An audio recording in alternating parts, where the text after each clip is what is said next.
सर्वांच्या प्रमुख जिल्हाधिकारी वर्षा ठाकूर घुगे, भारतीय स्त्री शक्तीच्या लातूर शाखेच्या अध्यक्ष जयंती आंबेगावकर, उपाध्यक्ष सुलोचना नोगजाजी, ज्यांच्या छत्रछायेमध्ये लातूरकरांचं सामाजिक जीवन आणि बौद्धिक जीवन हे विकसित झालेलं आहे इतके वर्ष, असे भारतीय स्त्री शक्तीच्या आमच्या मार्गदर्शक डॉक्टर ज्योत्स्नाताई कुकडे आणि पद्मविभूषण काका कुकडे, भारतीय स्त्री शक्तीची राष्ट्रीय उपाध्यक्ष कुमुदिनी भार्गव आणि आपल्या सगळ्यांची मैत्रीण, अशा सगळ्यांना नमस्कार करून मी माझा विषय या पुढे थोडासा मांडणार आहे.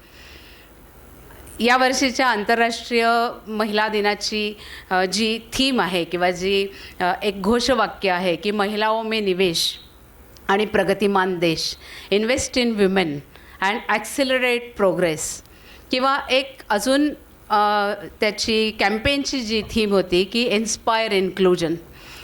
आंतरराष्ट्रीय स्तरावरती महिलांचा जेव्हा विचार होतो तेव्हा असे छान छान वाक्य अशी सगळी नेहमी पुढे येत असतात आणि त्या वाक्यांकडे किंवा त्या वाक्यांच्या मागे असलेल्या ज्या भूमिका आहेत त्यांच्याकडे जगाचं, सरकारांचं, देशांचं आणि कार्यकर्त्यांचं, समाजाचं लक्ष वेधून घ्यावं हा त्याच्यामागचा उद्देश असतो.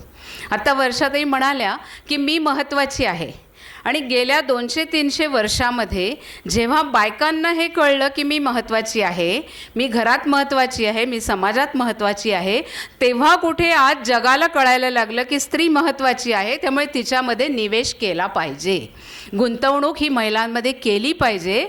ह्या फेमिनिझमच्या किंवा महिला चळवळीच्या आंतरराष्ट्रीय पातळीवरती ज्या 200-300 वर्ष घटना घडत आहेत त्याचा परिपाक म्हणून यावेळची ही आंतरराष्ट्रीय महिला दिनाची थीम आलेली आहे. याची एक साधी व्याख्या आपण करू शकतो, ते म्हणजे की महिलांच्या ज्या ज्या काही क्षमता आहेत, ज्या ज्या योग्यता आहेत, आपल्या काही विशेष योग्यता आहे, म्हणजे सृजनशक्ती आहे, आपल्यामध्ये कलात्मकता आहे, आपल्यामध्ये भावनाशीलता आहे, संवेदनशीलता आहे, ह्या महिलांच्या ज्या काही विशेष शक्ती आहेत, अधिक त्यांची कौशल्य आहेत, त्यांची ज्यामधली स्किल्स आहेत, त्या सगळ्यांचा उपयोग केवळ स्वतःसाठी, केवळ कुटुंबासाठी, केवळ आपल्या आजूबाजूच्या समाजासाठी न होता राष्ट्रीय आंतरराष्ट्रीय पातळीपर्यंत व्हावा, म्हणून महिलांना समर्थन द्यावं, महिलांचा सहभाग वाढवावा, महिलांना समय म्हणजे वेळ त्यांना उपलब्ध करून द्यावा, महिलांना सुरक्षा प्रदान करावी. अशा प्रकारचं जेव्हा वातावरण तयार होईल तेव्हा महिला आपल्या आपणच त्यांच्या आतमध्ये जे तेज आहे त्यांनी तळपून उठतील. फेमिनिझमच्या बाबतीत व्याख्या अशी केली जाते की फेमिनिझम किंवा एम्पॉवरमेंट म्हणजे महिलांना काहीतरी बूस्ट करून कसलं तरी इंजेक्शन देऊन ताकदवान करा नाही आहे, तर महिलांच्या ताकदीची जाणीव समाजाला करून द्या म्हणजे महिला सक्षमीकरण आहे किंवा महिलांची एम्पॉवरमेंट ही त्याच्यामध्ये आहे. त्यामुळे इतक्या सगळ्या या पार्श्वभूमीनंतर आज जेव्हा 2024च्या आंतरराष्ट्रीय महिला दिनाचा आपण विचार करतो आणि महिलाओं में निवेश किंवा महिलांमध्ये इन्व्हेस्ट करा असं म्हणतो, ते असं का म्हणावं लागतं की आजसुद्धा आपण असमानता पाहतो. अनेक प्रकारची घरापासून ते शासकीय पातळीपर्यंतची, आर्थिक जगापर्यंतची असमानता पाहतो.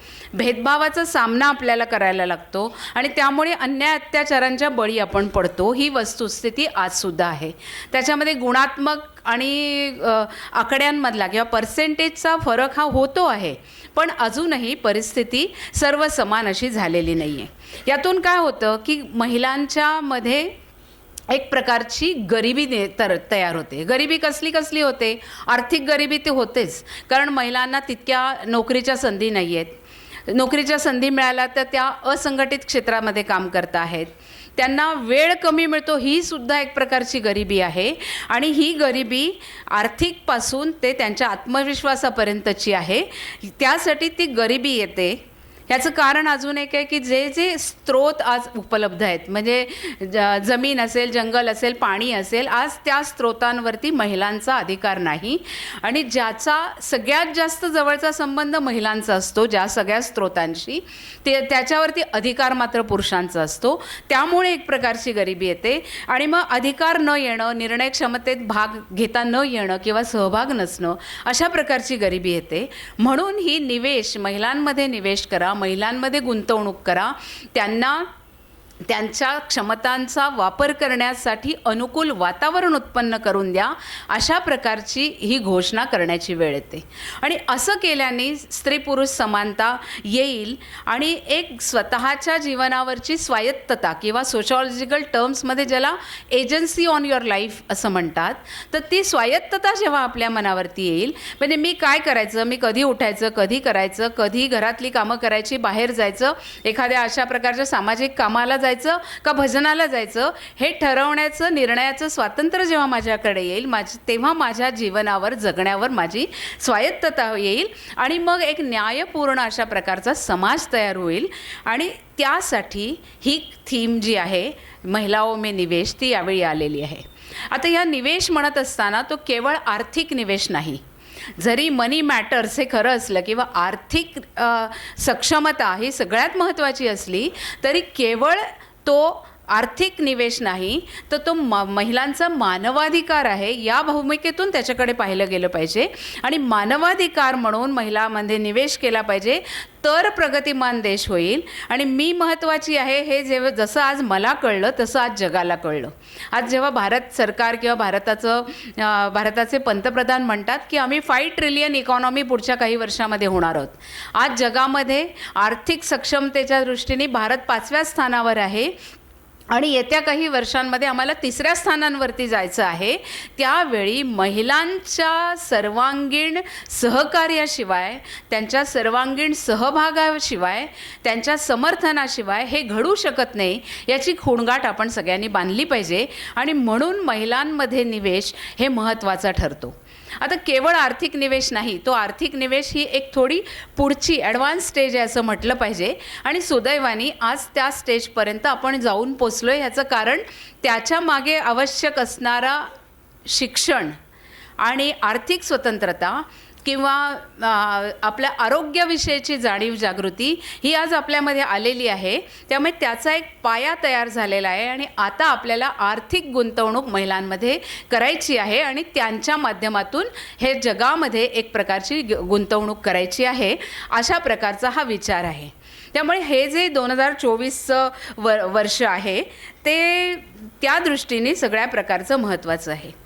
ज्या गरिबीचा मी उल्लेख केला त्यातली जर आर्थिक गरिबी आपण म्हटली किंवा स्त्रोतांची गरिबी म्हटली, आता सरकारने नुकताच मुलाच्या बर्थ सर्टिफिकेटवरती महाराष्ट्र सरकारने नियम आणला आहे की आईचं नाव कंपल्सरी आहे, वडिलांचं नाव कंपल्सरी आहे.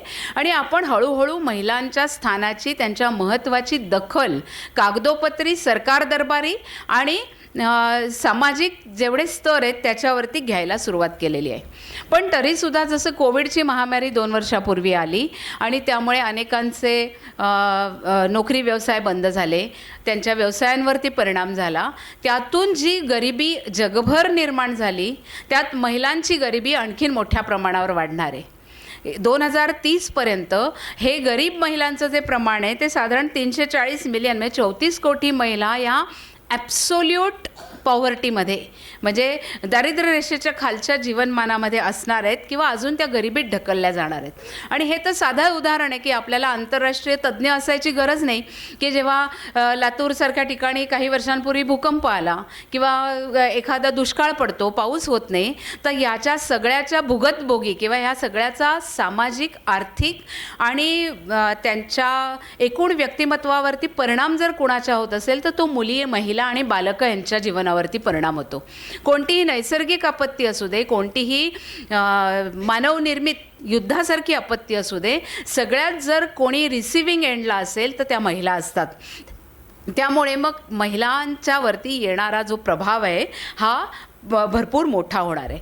आत्ताच न्यूयॉर्कमध्ये CSWचं एक अधिवेशन किंवा एक कार्यक्रम चाललेला आहे, commission for social status of woman, याच्यावरती 68वी कॉन्फरन्स आता न्यूयॉर्कमध्ये चालले.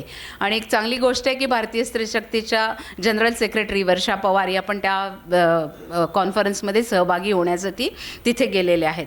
तर तिथे जेव्हा या महिलांच्या सगळ्या स्थितीबद्दलची चर्चा झाली तेव्हा ते UN जे सेक्रेटरी जनरल आहेत त्यांनी असं 3 महत्त्वाचे मुद्दे मांडले. ते मुद्दे आहेत की क्लायमेट क्रायसिस, आज जगभर क्लायमेट चेंज आणि एकूण पर्यावरणीय जे बदल झालेत त्यामुळे वाढलेलं उष्णतामान आहे किंवा कुठे येणारे पूर आहेत, लागणाऱ्या आगी आहेत, अशा प्रकारचा क्लायमेट क्रायसिस किंवा पर्यावरणीय प्रश्नांचा उद्रेक हा येत्या काळामध्ये आपल्या सगळ्यांना सहन करायला लागणार आहे. दुसरं त्यांनी म्हटलं की राहणीमानाचा क्रायसिस किंवा कॉस्ट ऑफ लिव्हिंगचा क्रायसिस. आपण महागाई वाढताना बघतो आहोत, फूड स्केअरसिटी आहे, जगातलं अन्न उत्पादन हे असलेली खायला उपलब्ध असलेली तोंड आहेत त्यांचं भूक भागवण्यासाठी पुरेशी नाहीत. आपली जी काही एक प्रकारची धोरणं आहेत, विकासाच्या संकल्पना आहेत, ज्या जागतिक पातळीवरती संकल्पनांना मान्यता मिळालेली आहे, त्या संकल्पना ह्या पर्यावरणाचं दोहन करणाऱ्या नाहीत, तर पर्यावरणाचं शोषण करणाऱ्या आहेत. त्यामुळे क्लायमेटवरती परिणाम होणार आहे, आपल्या कॉस्ट ऑफ लिव्हिंगवरती होणार आहे. आणि तिसरा आहे तो डेट क्रायसिस किंवा कर्जबाजारी पण जगातल्या देशांचं आहे. आपण आपल्या आजूबाजूच्या 2 देशांचं आता गेल्या वर्षभरातलं जर आपण थोडंसं इकॉनॉमिक्सकडे किंवा वर्तमानपत्रांकडे लक्ष देत असू तर श्रीलंका आणि पाकिस्तानची जी आर्थिक स्थिती आहे किंवा त्यांच्यावरती असलेला जो कर्जाचा बोजा आहे आणि त्यामुळे नागरिकांना एका क्रायसिसमधून किंवा एका मोठ्या अशा प्रश्नांच्या उद्रेकामधून जायला लागतं, तर त्यातला हा तिसरा डेट क्रायसिस आहे. आणि हे सगळं करत असताना हे त्यांनी का मांडलं आहे, तर हे जेव्हा होतं आहे तेव्हा त्यातल्या सगळ्यात पहिल्या बळी मुली आणि मुलं असणार आहेत. याकडे ध्यानाकर्षण किंवा लक्ष लोकांचं वेधून घेण्यासाठी त्यांनी हे 3 मुद्दे मांडलेले आहेत. मग आता आपली जबाबदारी काय आहे? म्हणजे UN एक मोठी घोषणा केली की महिलाओं में इन्वेस्ट इन वुमेन. पण आपली जेव्हा लातूरमधली महिला, आपली एखादी सांगोल्यातली महिला, एखादी मुंबईतली महिला जेव्हा सक्षम होईल तेव्हा आपण त्या एका आंतरराष्ट्रीय भूमिकेशी स्वतःला कनेक्ट केलेलं असेल. आता हे कनेक्ट कसं होईल? तर एकदम सगळा भेदभाव नष्ट झाला, घोषणा केली म्हणून उद्यापासून समानता उतरली असं तर काही होणार नाही आहे. पण ह्या भेदभावाचं समूळ उच्चाटन होण्यासाठी आपण आपल्या स्थानिक पातळीपासून ते आंतरराष्ट्रीय पातळीपर्यंत, आंतरराष्ट्रीय धोरणांपर्यंत जेव्हा त्याच्यासाठी प्रयत्न करू तेव्हा ही गोष्ट होणार आहे. जेव्हा हिंसाचाराचा अंत होणार आहे, म्हणजे आज एका बाजूला महिलांना अनेक प्रकारच्या संधी मिळाल्या, शिक्षण मिळालं, त्यांचा आत्मविश्वास वाढला, त्यांचं सक्षमीकरण झालं, हे एका बाजूला आपल्याला दिसतं आहे. पण त्याच वेळेला जेंडर बेस्ड व्हायलन्स किंवा लिंगाधारित अन्याय, अत्याचार आणि हिंसाचाराला चं प्रमाण अत्यंत मोठ्या पद्धतीने जगात वाढलेलं आहे. मग ते सायबर क्राईम असू दे, जसं मॅडमने म्हटलं तसं की मोबाईलमधून येणारे चुकीचे संदेश, चुकीचे मेसेज असू देत, किंवा आपला फोटो आणि दुसरंच कुठचं तरी शरीर राहून आपली बदनामी करण्याचा प्रयत्न असू दे, तर अशा प्रकारचे लैंगिक गुन्हे, लैंगिक अत्याचार, लैंगिक हिंसा महिलांच्या बाबतीत फार मोठ्या प्रमाणात होते आहे. आणि एका बाजूनी एक निओलिबरल ज्या जगामध्ये आज आपण वावरतो आहोत, म्हणजे 1990 नंतर आपण एकूण खाऊजा किंवा खाजगीकरण, उदारीकरण आणि जागतिकीकरणाच्या एका पर्वामध्ये आपण आहोत. तर ते पर्व जे आहे ते पर्व आजसुद्धा एक कॅपिटॅलिस्ट विचारसरणी आणि त्या कॅपिटॅलिस्ट विचारसरणीतून येणारे अन्याय अत्याचारांना कायम करते. म्हणजे हीच रचना महिलांना उत्तम संधी पण नोकरीच्या देते आहे, पण दुसऱ्या बाजूनी त्या जे आपली एक कुटुंब रचना आहे त्या कुटुंब रचनेवरती आघात करते आहे आणि महिलांवरती मोठ्या प्रमाणात आघात करते आहे. त्यामुळे हे जे चॅलेंज आहे ते हिंसाचाराचा हा अंत करण्याचं एक मोठं चॅलेंज आहे. आणि तिसरं चॅलेंज एक समन्यायी समाज उत्पन्न करण्याचं चॅलेंज आपल्या सगळ्यांसमोर आहे. आणि त्या समाजाच्याकडे वाटचाल करण्यासाठी ही जी घोषणा आहे ती घोषणा युनायटेड नेशन्सनी आता केलेली आहे. आता जसं मी म्हटलं की निवेश हा फक्त आर्थिक नाही, तर तो निवेश कशात व्हायला हवा? महिलांच्या शिक्षणामध्ये व्हायला हवा. आज शहरांमधल्या महिला मुलींना उत्तम शिक्षण मिळत असलं तरी आजसुद्धा प्राथमिक शिक्षण, शाळेत शिक्षण सोडणाऱ्या मुली आहेत, 10वी झाली की शिक्षण सोडणाऱ्या मुली आहेत, 12वी झाले शिक्षण सोडणाऱ्या मुली आहेत. आणि पुढे उच्च शिक्षणामध्ये आणि जसं मॅडम म्हणाला तसं पॉलिसी लेव्हलच्या रचनेमध्ये किंवा त्या जे पिरॅमिड असतं जो शंकू असतो तो शंकू जसा वरवर निमुळता होत जातो तसं महिलांचं तिथे असलेलं प्रमाण कमी होत जातं. त्यामुळे हा जो निवेश आहे महिलांच्या शिक्षणामध्ये व्हायला हवा, महिलांच्या आरोग्यामध्ये व्हायला हवा. कुपोषणाच्या बाबतीत आता आपण बऱ्यापैकी प्रगती सरकारी सगळ्या योजना आणि धोरणांमुळे केलेली आहे. बालकांचं कुपोषण का होतं तर मातांचं कुपोषण होतं. त्यामुळे जेव्हा आता माता मी महत्त्वाची मानून स्वतःच्या आरोग्याकडे थोडंफार लक्ष द्यायला लागली, जेव्हा रस्त्यावर सकाळी आपण मॉर्निंग वॉकला जातो 10 पुरुष असले तर 3-4 महिला तरी आता जेव्हा दिसायला लागल्या, तेव्हा महिलांच्या आरोग्यामधला निवेश हा या पुढच्या आर्थिक निवेशाचा एक पाया असणार आहे. तिसरा निवेश आर्थिक स्वतंत्रतेचा आहे आणि आर्थिक समानतेचा आहे. आजसुद्धा आपण जेव्हा महिलांना, मी बँकेमध्ये एवढी वर्ष नोकरी केली आणि जेव्हा कर्ज घेण्याची वेळ येते तेव्हा मग महिलांना काय काय प्रश्न विचारले जातात, काय काय त्यांना सांगितलं जातं आणि कसं बँकांमधून सुद्धा भागवलं जातं किंवा फुटवलं जातं हे आपण पाहतो. आणि जेव्हा एखाद्या महिलेला, मॅडम धन्यवाद, तुम्ही एवढा नाही, हरकत नाही, नाही तुम्ही इतका वेळ दिलात आणि इथे आलात, धन्यवाद खूप. जेव्हा महिलांच्या आर्थिक स्वातंत्र्याचा आपण विचार करतो, त्यांना कर्ज उपलब्ध करून देणं, त्यांना त्यांच्या व्यवसायांसाठी व्यवसाय करायला त्यांना संधी मिळवून देणं, त्यांनी बनवलेला माल असतो त्या मालाला बाजारपेठ मिळवून देणं. कारण आज कित्येक महिला आमच्याकडे स्त्रीशक्तीसुद्धाकडे येतात. आम्ही जेव्हा स्किल डेव्हलपमेंटचे कार्यक्रम करतो किंवा महिला उद्योगिनींसाठी वेगवेगळ्या प्रकारचे कोर्सेस चालवतो, शिबिरं घेतो, तेव्हा महिला आम्हाला म्हणतात की आम्ही भरपूर काही करायला तयार आहोत, आम्ही बनवायला तयार आहोत, पण त्याला आज बाजारपेठ उपलब्ध नाही आहे. त्यामुळे आर्थिक निवेश करत असताना सुद्धा एक सर्वांगीण अशा प्रकारचा निवेश महिलांच्या ह्याच्यामध्ये व्हायला हवा. दुसरा महत्त्वाचा मुद्दा की केवळ आर्थिक निवेश म्हणजे प्रत्येक महिलेने उठायचं, बाहेर जायचं, कामवायचं, नोकरी करायची म्हणजे नाही, तर जेव्हा ती कुटुंबाचा एक महत्त्वाचा भाग आहे आणि कुटुंब एक समाजाचं एकक आहे, तेव्हा कुटुंबाचं जे इन्कम आहे किंवा कुटुंबाचं जे उत्पन्नाचं साधन आहे त्या सगळ्या उत्पन्नावरती पण तिला तिचा अधिकार असायला हवा. आणखीन ते उत्पन्न कसं खर्च करायचं, त्याची गुंतवणूक कशी करायची, शेतीमध्ये पीक कोणतं घ्यायचं, अशा प्रकारचे जे आर्थिक निर्णय आहेत ज्याच्यावरती कुटुंबाचं उत्पन्न अवलंबून राहणार आहे, अशा निर्णयांमध्ये पण तिचा सहभाग असणं हे सुद्धा आर्थिक निवेशाचं एक परिमाण आहे किंवा एक पैलू आहे. चौथा मुद्दा आहे की जो स्त्री पुरुष समानतेचा आहे, की ज्याच्यासाठी आपण खूप मोठ्या चर्चा करतो. स्त्रीशक्तीसारखी संघटना 30-35 वर्ष काम करते आहे आणि आज ज्याला सस्टेनेबल डेव्हलपमेंट गोल म्हणतो, त्या सस्टेनेबल डेव्हलपमेंट गोलमधलं गोल क्रमांक 5 आहे ते जेंडर इक्वालिटी किंवा स्त्री पुरुष समानतेचं आहे. अपेक्षा अशी होती की जेव्हा 25-30 वर्षापूर्वी ही मिलेनियम डेव्हलपमेंट गोल किंवा सस्टेनेबल डेव्हलपमेंट गोल मांडली गेली की 2030पर्यंत ही जी 17 उद्दिष्ट आहेत ती 17 उद्दिष्ट आपण प्राप्त केली पाहिजेत किंवा ती अस्तित्वात यायला पाहिजे अशी अपेक्षा होती. पण आज जर विचार केला आणि आज जी गती आहे, आज जी स्त्री पुरुष समानतेसाठी सरकार करत असलेली एक प्रकारची गुंतवणूक आहे, उपलब्ध करून देत असलेला निधी आहे, ह्याचा जर विचार केला आणि जी गती आहे आत्ताची ती जर बघितली तर ॲब्सोल्यूट इक्वालिटी किंवा ॲब्सोल्यूट स्त्री पुरुष समानता यायला अजून आपल्याला 150-200 वर्ष वाट पाहायला लागणार आहे.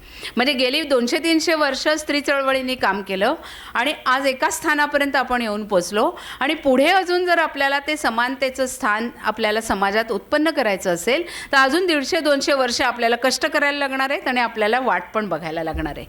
आणखीन महत्त्वाचा जो मुद्दा आहे तो आत्मसन्मानाचा आहे. तो आत्मसन्मान आपण स्वतःहून आतून आपल्याला जर आला नाही तर तो वरून येत नाही, तो इंजेक्शन नाही येते की इंजेक्शन दिलं आणि तुमच्या शरीरामधलं हिमोग्लोबिन वाढलं किंवा रक्त दिलं, एक बाटली चढवलं आणि तब्येत सुधारली, तसं नाही आहे. तो जसा आत्मसन्मानाचा विचार आपण करू त्या सन्मानाच्या जोरावरती आपण पुढे जाणार आहोत. भारतीय स्त्री शक्ती याच पंचसूत्रीच्या आधारावरती गेले अनेक वर्ष काम करते आहे.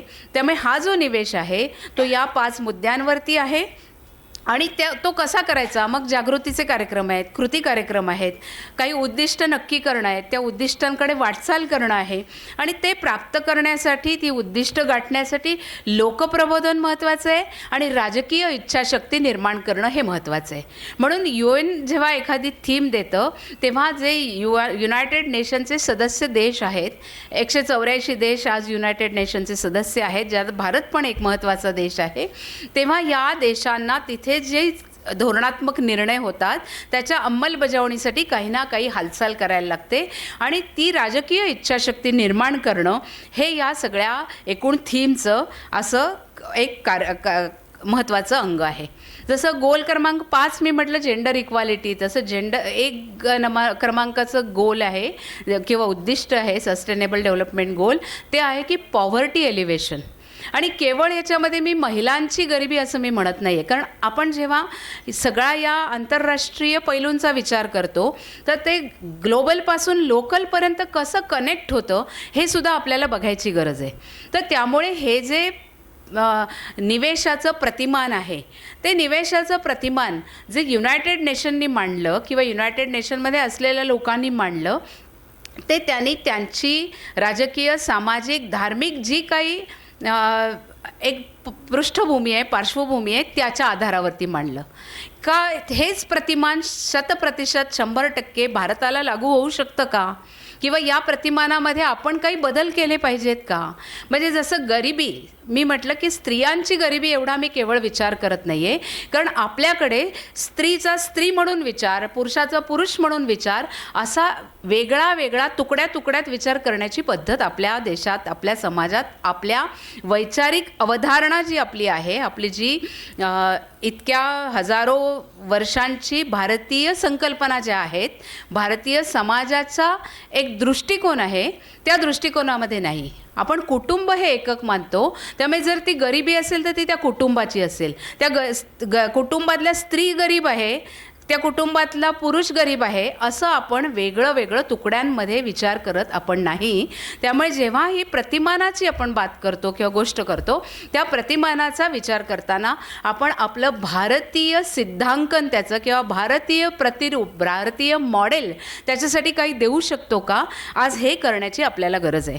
कारण स्पिरिच्युअलिटी किंवा आध्यात्मिकता हा आपल्या जीवनाचा, म्हणजे भले आपण कदाचित एखादी व्यक्ती यातली पूजा करत पण नसेल, पण ती स्पिरिच्युअलिटी आपल्याकडे परंपरेने आपल्या सगळ्या ज्या जीवन व्यवहार आहेत त्यातून आपल्याकडे आलेली असते. आपण पटकन दिवा लागला, पटकन आपले हात जोडले जातात. आपण एखादी घरात गोष्ट बनवली, पटकन देवापुढे ठेवली जाते. आपण एखादी गोष्ट पटकन कबुतराला, कावळ्याला, चिमणीला घास ठेवतो. तर ही स्पिरिच्युअलिटी आहे. आपण केवळ पूजा करतो की नाही तर नाही. आणि आपली जी आध्यात्मिक एक विचाराची बैठक आहे, ती विचाराची बैठक ही जी भौतिक उद्दिष्ट आज जग आपल्यासमोर मांडतं आहे, त्याच्यामध्ये देण्याची गरज आहे. आता 5 महत्त्वाच्या गोष्टी ज्याच्यामध्ये हा जो निवेश आहे व्हायचा आहे, त्याच्यामध्ये आर्थिक संसाधन मी सांगितलं की त्याच्यामध्ये जे स्रोत आहेत जगण्याचे, त्यात जमीन, जंगल, पाणी आणि आजच्या काळातले मॉडर्न रिसोर्सेस ज्याला म्हणता येईल, ते अगदी इंटरनेट आहे, ते आर्टिफिशियल इंटेलिजन्स आहे, तंत्रज्ञान आहे, माहिती आहे. ह्या सगळ्यामध्ये सुद्धा महिलांना ती संसाधनं उत्पन्न करून देणं हे फार महत्त्वाचं आहे. मी एकच उदाहरण देते की आता आर्टिफिशियल इंटेलिजन्सचा सगळा बोलबाला आहे, आपण त्याच्याबद्दल नवनवं वाचतो, ऐकतो. आणि जेव्हा आपण आपल्या मोबाईलवरती सर्च करतो की इथून पुण्याला जायचं तिकीट अवेलेबल आहे का, असं ट्रेनचं आपण तिकीट बघितलं की लगेच आपल्याला पुण्याला जाणाऱ्या अन्य गोष्टी किंवा पुण्याच्या हॉटेलचं आपल्याला ॲडव्हर्टाईज यायला लागतात, आपण पाहतो. हे त्याच्यामागे जे अल्गोरिदम्स काम करतात, जे आर्टिफिशियल इंटेलिजन्सच्या मागे करतात, तर ह्याच्यामध्ये महिलांचं रिप्रेझेंटेशन आज कुठे आहे. कारण हे अल्गोरिदम देणारे जे तंत्रज्ञ आहेत, ते अल्गोरिदम देणारे तंत्रज्ञ जर पुरुष असतील तर महिलांचे अनुभव, महिलांच्या इच्छा आकांक्षा, महिलांची विचारपद्धती तिथे रिफ्लेक्ट होणार नाही. फेस रेकग्निशन आपल्याला सगळ्यांना माहिती आहे की आपण KYC करतो, KYC बँकेमध्ये करतो किंवा कुठेही जाऊन आपण आपला चेहरा, आधारसाठी आपण आपले KYC दिले आहे, आपले डोळे, चेहरा सगळं आपण दिलेलं आहे. तर हे जे फेस रेकग्निशन आहे, ह्या फेस रेकग्निशनमध्ये ज्या एरर येतात, तर त्या एरर कोणत्या आल्या, तर महिलांच्या चेहऱ्यांच्या एरर आल्या. त्यानंतर गोऱ्या लोकांच्या एरर आल्या नाहीत, कमी आल्या. आणि सावळ्या लोकांच्या किंवा काळ्या लोकांच्या एरर आल्या. हे का झालं, तर अशा ठिकाणी महिलांची किंवा अशा भिन्न भिन्न वंशीय लोकांची उपस्थिती नसल्यामुळे हे अल्गोरिदम आणि हे इनपुट त्या जर सिस्टीमला दिले नाही, कारण सायन्स ही सिस्टीम आहे, त्याला जे तुम्ही फॉर्म्युला त्याच्यात टाकाल त्याच्याप्रमाणे त्यातनं सोल्युशन बाहेर येणार आहे किंवा त्यातनं त्याचा एक उत्पादन एका प्रकारे बाहेर येणार आहे. त्यामुळे अशा प्रत्येक ठिकाणी अशा संसाधनांच्या ठिकाणी महिलांचा सहभाग असणं आणि त्यांना वाव मिळणं, संधी मिळणं हे गरजेचं आहे. दुसरं रोजगार. आज रोजगार आपल्याला मिळालेले आहेत, पण आज IT क्षेत्रसुद्धा समान कामासाठी समान दाम महिलांना देत नाही. आणि ही केवळ भारताची स्थिती नाही, तर अमेरिका, युरोप किंवा कोणताही प्रगत देश त्याला म्हटलं जातं, या ठिकाणीसुद्धा की समान कामाला समान दाम महिलांना मिळत नाही. कारण जसं आपण मगाशी घुगे मॅडम म्हणाला तसं की हे जी बार्गेनिंग पॉवर असते, पगार जेव्हा ठरतो, तो ठरताना एखाद्या महिलेला प्रश्न आजसुद्धा विचारला जातो की तुमचं फॅमिलीचं प्लॅनिंग काय आहे, म्हणजे तुम्ही लग्न कधी करणार आहात, तुम्हाला मुलं कधी व्हायचं तुमचा विचार आहे. हे जेव्हा तिला विचारलं जातं तेव्हा तिला वाटतं की जाऊ दे की मी 2 लाखाचं पॅकेज मागण्यापेक्षा मला 1.5 लाखाचं मिळालं तरी चालेल, नाही तर मला ही नोकरीच मिळणार नाही. मी जर खरं उत्तर दिलं तर मला ही नोकरी मिळणार नाही. त्यामुळे रोजगारसुद्धा, रोजगाराची संधी, उपलब्धता आणि समानता या गोष्टींवरती तिथे काम करायला लागेल. वेळेच्या उपलब्धतेबद्दल आपण बोललो की आजसुद्धा पुरुषांचे जेवढे कष्ट असतात त्याच्या तिप्पट कष्ट महिला करत असतात. हे आपण सगळ्यांचा अनुभव आहे, त्यात वेगळं काही मी सांगते अशातला भाग नाही आहे. पण ते जे कष्ट आहेत त्या वेळेची उपलब्धता, जर घराचं स्वरूप आपण घर सर्वांचं आणि काम सर्वांचं असं केलं तर घरातच राहून महिलेला आपल्या विकासाची संधी मिळू शकेल. आणि घरातल्या कामांचा जो बोजा फक्त महिलांवरती टाकला जातो अनेक घरांमध्ये, सगळ्या घरांमध्ये असं टाकलं जात नाही याची आपल्याला जाणीव आहे. आपल्या घरांमध्ये सुद्धा पुरुषांच्या सहकार्यामुळेच आपण इतक्या गोष्टी करतो, नोकरी करतो, इथे येऊ शकतो. पण जी घरं अजून तिथे आहेत तर ही अशी वेळेची उपलब्धता तिला तिच्या विकासासाठी करून देणं, हे तिसरा त्यातला मुद्दा आहे. चौथा मुद्दा जो जेंडर बेस व्हायलन्सचा मी मांडला आणि सुरक्षितता. बाकी सामाजिक सुरक्षिततेचे जेवढे पर्याय आहेत तेवढे महिलांनाही उपलब्ध करून देणं, म्हणजे त्यांना आर्थिक विवंचना, म्हातारपणीसुद्धा राहणार नाही हे बघणं, आणि कुटुंबांतर्गत हे कसं होईल हे बघणं. मग त्याला पर्याय असा आहे का हो की फक्त म्हाताऱ्या वृद्ध महिलांना पेन्शन चालू करणं, हा त्याला केवळ पर्याय असू शकतो का? कारण आम्ही बँकेमध्ये पाहिलेलं आहे की वृद्धा पेन्शन योजना आहे, काही महिलांना, दारिद्र्य रेषेखालच्या महिलांना ते पेन्शन मिळतं. पण ती वृद्धा जेव्हा बँकेत पैसे काढायला जाते तेव्हा तिचा मुलगा किंवा मुलगी मागे तिचे पैसे घ्यायला, तिच्या हातातून खेचून घ्यायला उभे असतात. त्यामुळे पेन्शन मिळाल्याने प्रश्न सुटणार नाही आहे, तर तो सन्मान तिला दिल्याने हे प्रश्न सुटणार आहेत. आणि तिच्या आर्थिक गरजांची आणि आर्थिक सगळ्या निर्वाहाची काळजी कुटुंबाने करणं हे महत्त्वाचं आहे. आणि पाचवा इथला मुद्दा आहे तो अधिकारांचा आहे. आज आपल्याला शिक्षणाचा अधिकार आहे, सहभागिता घेण्याचा अधिकार आहे, भेदभाव समाप्त करण्याचा अधिकार आहे, आणि त्या दृष्टीने आपण सगळ्यांनी काम करणं हे सगळ्यात महत्त्वाचं आहे. आणि मी म्हटलं असं की ह्याचं भारतीय प्रतिमान काय असू शकतं. मग कुटुंब व्यवस्था, कुटुंब हे एकक आहे आपलं मूळ, ते एकक अधिक स्ट्रेंथन करणं, तिथे महिलेला मान सन्मान आणि सुरक्षितता मिळेल हे बघणं. कारण अनेक वेळा अन्याय अत्याचार हे ओळखीच्या परिचित पुरुषाकडनं जास्त वेळा होतात, अपरिचित पुरुषाकडनं कमी होतात. आणि जर ती परिचित पुरुष घराच्या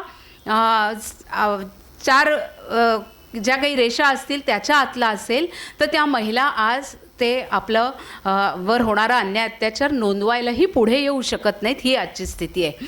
तर त्यामुळे जी कारणांची एक मोठी शृंखला आहे, म्हणजे महिलांना एम्पॉवर करायचं किंवा महिलांना सक्षम करायचं, तर त्यांना कधी त्यांचं शिक्षण थांबवलं जातं, कधी त्यांना बाहेर जाण्यापासून वंचित केलं जातं, कधी त्यांना लवकर घरात यायला लावून त्यांना त्यांच्या सहभागापासून वंचित केलं जातं, कधी शिक्षणासाठी तुला हॉस्टेलला पाठवणार नाही हे सांगितलं जातं, कधी नोकरी शिफ्टमधली आहे म्हणून तुला नोकरीला या परवानगी नाही असं सांगितलं जातं. अशी अनेक प्रकारची एक मोठी शृंखला या सगळ्या म्हणजे विकासाचा जो क्रम आहे त्या क्रमाला रोखणारी शृंखला आहे. तर त्या शृंखलेतलं एक एक कडी, एक एक कारण जरी आपण तोडू शकलो तरी मग ते कुठेतरी तिची प्रगती गती घेऊ शकते. म्हणजे चल 12वीपर्यंत शिक्षण झालं, तुला कॉलेजमध्ये नाही जाऊन घेता येते, तू एक्सटर्नल एज्युकेशन घे. आज ऑनलाईन अनेक प्रकारचे क्लासेस उपलब्ध आहेत. न्यू एज्युकेशन पॉलिसीमध्ये तुम्ही लातूरमध्ये राहून हार्वर्डचं पण शिक्षण घेऊ शकता. अशा प्रकारच्या अनेक संधी उपलब्ध होणार आहेत. त्यांचा परिचय करून देणं आणि तिचा जो एक विकासक्रम आहे त्या विकासक्रमापासून तिला अडथळे आणणाऱ्या ज्या गोष्टी आहेत त्या थांबवणं हे सगळ्यात महत्त्वाचं आहे.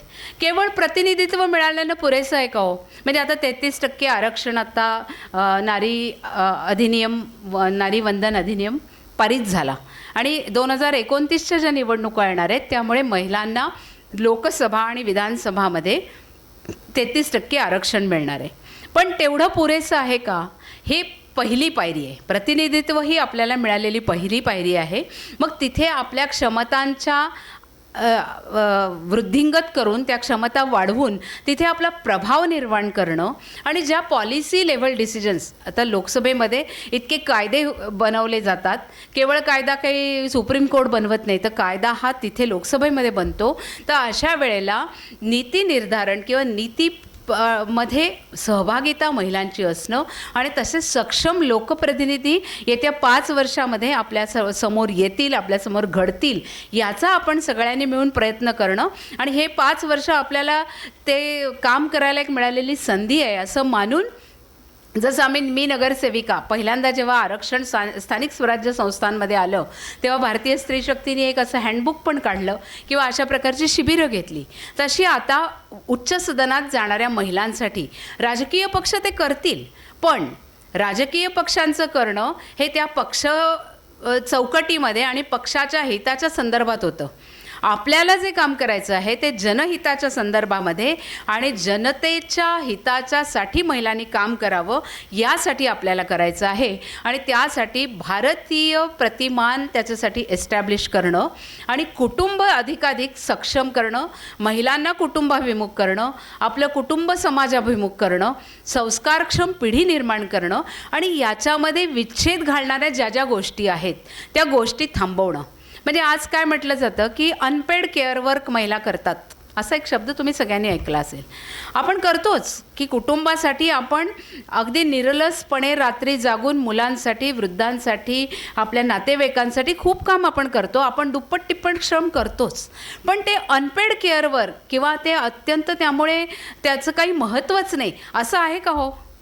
तर आपण खरं म्हणजे एक पिढी घडवतो, ह्युमन कॅपिटल डेव्हलपमेंट आपण एका अर्थाने करत असतो. तर त्या आपल्या भूमिकेबद्दल आपल्या मनामध्ये सन्मान उत्पन्न करणं आणि ही जी प्रकारची रचना आहे किंवा या ज्या प्रकारचे शब्द योजना केली जाते, वापरलं जातं, मुळात आपल्या गृहिणी असलेल्या महिलेला वाटतं की मी तर काहीच करत नाही हो, मी तर घरीच असते. याला मी नेहमी म्हणते की all women are working women but some are paid. सगळ्याच महिला कामकाजी आहेत, सगळ्याच महिला काम करत असतात. अशी दाखवून द्यावं महिला की जी बसली आहे सकाळपासनं. म्हणजे पूर्वीच्या काळातल्या राण्या बिण्या अशा बसत असतील तर माहीत नाही मला, पण त्यासुद्धा बसत नव्हत्या. त्यासुद्धा गव्हर्नन्समध्ये सहभागी तेव्हाही होत होत्या. जेव्हा भारताच्या अवनतीचा 2000 वर्षांचा काळ होता त्यातसुद्धा महिलांनी अत्यंत उत्तम काम सामाजिक क्षेत्रात घराच्या बाहेर जाऊन केलेलं आपल्याला दिसतं. त्यामुळे कुठचीच महिला अशी रिकामी बसलेली नसते. काहींना पेमेंट मिळतं, काहींना पगार मिळतो, आमच्यासारखे नोकरी करणाऱ्यांना काहींना मिळत नाही. तर त्यामुळे आपलं हे जे घर निर्माण करण्याचं, सुसंस्कारित घर, सुसंस्कारित पिढी घडवण्याचं जे काम आहे त्याच्याकडे खूप सकारात्मक पद्धतीने आपण पाहिलं पाहिजे. आणि हा एक मोठा निवेश आपण महिला देशासाठी आणि जगासाठी करतो आहोत. त्याचं महत्त्व काय आहे की जेव्हा आपण आपल्या मुलांना शिकवतो की मोठ्यांना नमस्कार कर, गाईला पान दे, कावळ्याला घास ठेवून ये, त्यावेळेला आपण त्याला पर्यावरणाची काळजी घ्यायला आपोआप शिकवत असतो. जो आज एक क्रायसिस, एन्व्हायरमेंटल क्रायसिस उत्पन्न झालेला आहे तो ह्या ज्या आपल्या पॉलिसी आहेत त्या पॉलिसींमध्ये एका प्रकारे महिलांचा सहभाग नसल्यामुळे उत्पन्न झालेल्या आहेत. कारण पुरुषांची जी मानसिकता आहे ती पॅट्रिआर्कल जी एक विचार प्रणाली आहे ती तर त्याच्यामागे आहेच. आणि जे पुरुष विचार करतात त्याचं एक मेल नॉर्मलायझेशन किंवा तेच योग्य किंवा तीच भूमिका योग्य, तेच प्रतिमान योग्य, अशा प्रकारची जी जगाची रचना झालेली आहे त्यामुळे महिलांचं योगदान हे नेहमी दुर्लक्षित पण राहिलं आणि त्यामुळे त्यांना त्यांच्याबद्दलचा अभिमान, त्याच्याबद्दलची जाणीव आपल्या मनात उत्पन्न झाली नाही. त्यामुळे भारतीय प्रतिमान जेव्हा निवेशाचं आपण करू तेव्हा आपण हा जो निवेश कुटुंबामध्ये करतो आहोत, ह्युमन कॅपिटल डेव्हलपमेंट आपण करतो आहोत, त्याच्याबद्दल अत्यंत अभिमानाची गोष्ट आपल्या मनात असली पाहिजे. दुसरा महत्त्वाचा यातला मुद्दा जो आहे भारतीय प्रतिमानातला की आपण निसर्गाचं दोहन करणारी आपली विचार प्रणाली आहे. म्हणजे आपण तुळशीचं झाड लावतो, तुळशीचे उपयोग आहेत, आयुर्वेदिक उपयोग आहेत म्हणून त्याला करतो. मग आपण ते विठ्ठलाशी जोडलं, मग बेल शंकराशी जोडला, दुर्वा गणपतीशी जोडल्या. आणि सर्वसामान्य माणसं की ज्यांना ह्यातलं काही मोठं सायन्स कळणार नाही, ज्यांना आयुर्वेद कळणार नाही, त्यांनासुद्धा त्यांच्या रोजच्या दिनचर्येमध्ये आपण प्रकृतीचं दोहन कसं करायचं, प्रकृतीचं संवर्धन कसं करायचं, आपले नैसर्गिक स्रोत आहेत पाण्याचे ते त्यांचं जतन कसं करायचं, त्यांचं बी बियाणं आपण कसं सांभाळून ठेवायचं, हे आपण आपल्या अशा प्रकारच्या प्रथा, परंपरा, गोष्टी, मायथॉलॉजी अशा अनेक गोष्टीतून शिकवलं.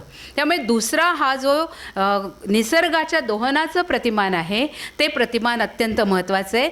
आणि तिसरं जे आपलं आध्यात्मिक किंवा स्वतःच्या पलीकडे जाऊन विचार करण्याचं प्रतिमान आहे. कोणतंही आपल्याला कुटुंबामध्ये मी माझा विचार करतो ही जी व्यक्तिकेंद्री भूमिका आहे, त्या व्यक्तिकेंद्री भूमिकेचं भूमिकेला महत्त्व भारतीय सगळ्या परिप्रेक्ष्यात कधीही नाही.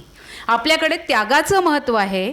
आपण दुसऱ्यासाठी काय कर्तव्य पार पाडतो, आपण कोणती भूमिका इतरांसाठी करतो, कुटुंबात जेव्हा आपण वागत असतो तेव्हा आपण आपली मतं, आपलं आर्थिक गोष्टी किंवा आपल्याला कष्ट पडतात, आपल्याला त्याग करावा लागतो, हे थोडंसं बाजूला ठेवून जेव्हा इतरांसाठी करतो तेव्हा ही जी त्यागाची आणि एक प्रकारची कृतज्ञतेची भावना आहे हे आपलं प्रतिमान आहे.